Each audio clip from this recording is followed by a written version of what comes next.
Hello guys, LifeHackster here, and today we are going to check and test out this 70mm A810 Lite dashcam.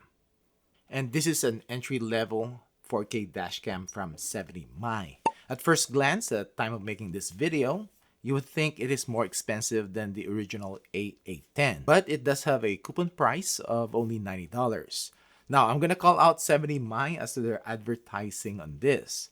They advertise this to have the 4G LTE remote access. And just take note, this is a separate purchase. You will need their hardware kit with the 4G module on it. And I'll talk more about this later. 70My sent this A810 Lite dashcam to me to be checked and tested out, so thank you. But this is not a sponsored video, and they have no input or have previewed this. This is a dual channel dashcam. The front camera is recording in 4K 3840 by 2160 pixel resolution at 24 frames per second with a 140-degree wide field of view. The rear-facing camera is only recording at 1080p and also 24 frames per second. 70My doesn't really say or advertise what sensor they are using for this because this dashcam doesn't have the Starvis 2 sensor, which I think should be standard for dashcams nowadays. 70My just advertises this to have the super night vision because of its 1.55 aperture. And it also has HDR. As for the features and settings of this dashcam, it is the same as other 70My dashcams. Like it has 24/7 parking mode with time-lapse, or the dashcam will start recording when the G sensor is triggered or when the car is hit while it is parked. Now, for the dashcam to have the 24/7 smart parking protection, like any other dashcams, it needs to be hardwired, and it will need 70My's hardware kit. Now, this also has the emergency recording where the dashcam will lock the footage and will have a pre-recording before the impact or crash. Take note, just don't get this feature confused when the G sensor is triggered while the car is parked,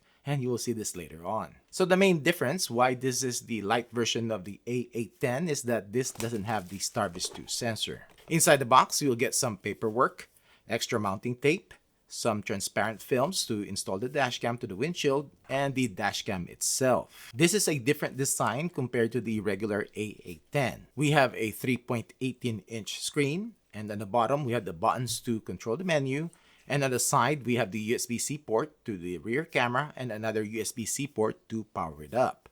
And on the other side we have the microSD card slot and an on and off button. Next, we have the rear camera with adjustable tilt, a 1.5-foot cable already attached, and this type of connector to connect to the front dashcam. We have some cable clips, a trim push tool, a USB-A to USB-C power cable, 11.5 feet in length, and we have the rear camera cable, and this is 18 feet long, and the car charger adapter.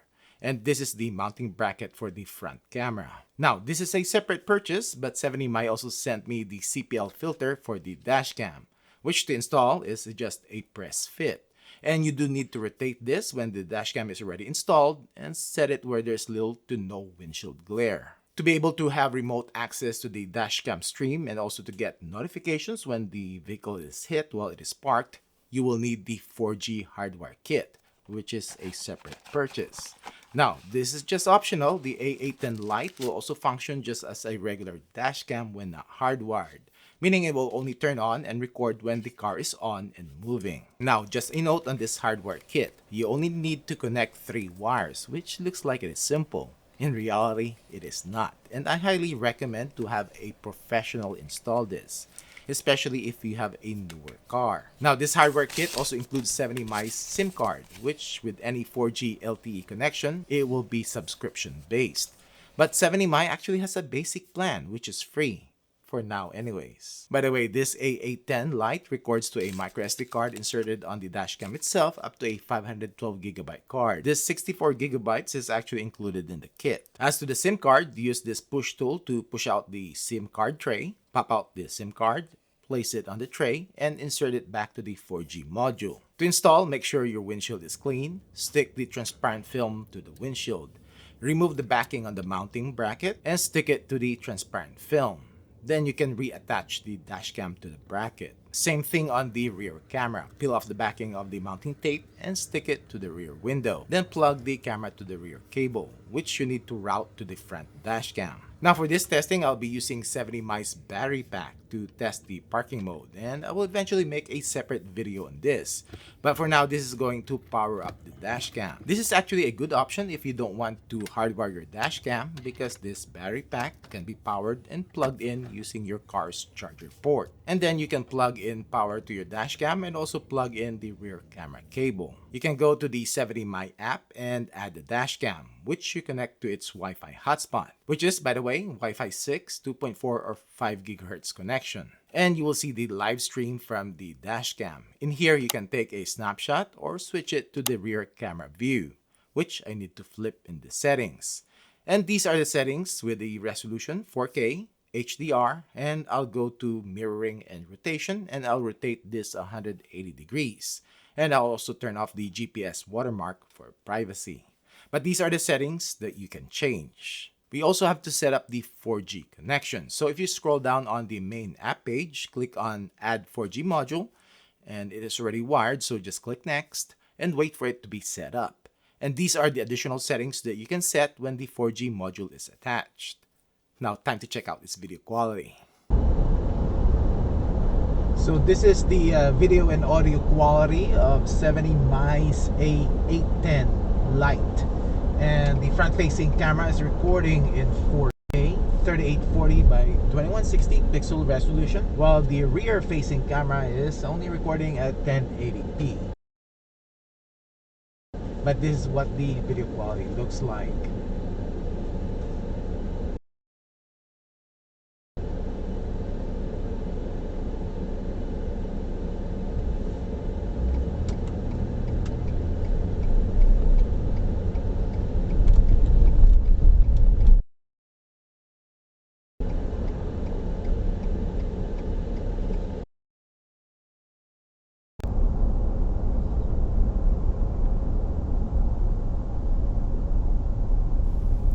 This is the video quality at night, and I'm actually surprised that there is not a lot of glare, even though this dashcam doesn't have the Starvis 2 sensor.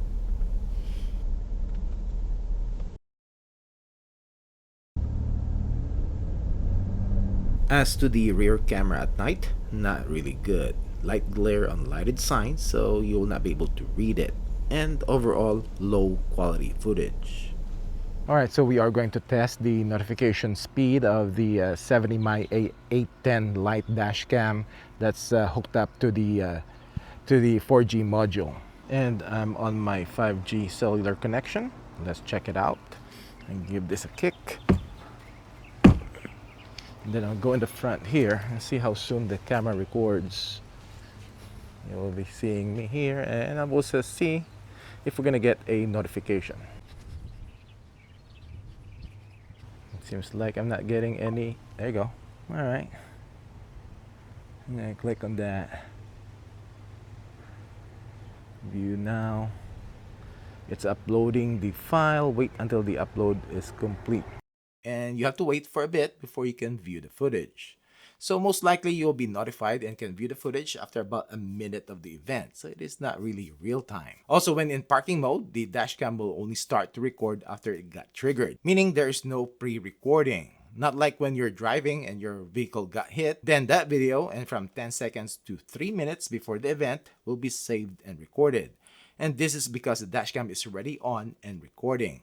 But in parking mode, it is off until it gets triggered. Also, there are only two options that you can set in parking mode. That is the G, or the movement sensor, and time-lapse. No motion detection or smart detection option. Well, for this A810 Lite model anyways. Video quality of the front camera is fine, but this doesn't have the Starvis 2 sensor, and the frame rate maxes out at 24 FPS. I'm actually surprised on the night video quality without having the Starvis 2 sensor. The video quality is pretty decent. Not a lot of glare. Now the rear 1080p camera, on the other hand, it's okay on daytime, but at night it is unusable. Overall, this dashcam performs as an entry-level dash camera. And as long as you get this with its coupon pricing, this is pretty decent. At MSRP pricing though, there are other brands and models that are better. Anyways, that's it for this video. Thanks for watching.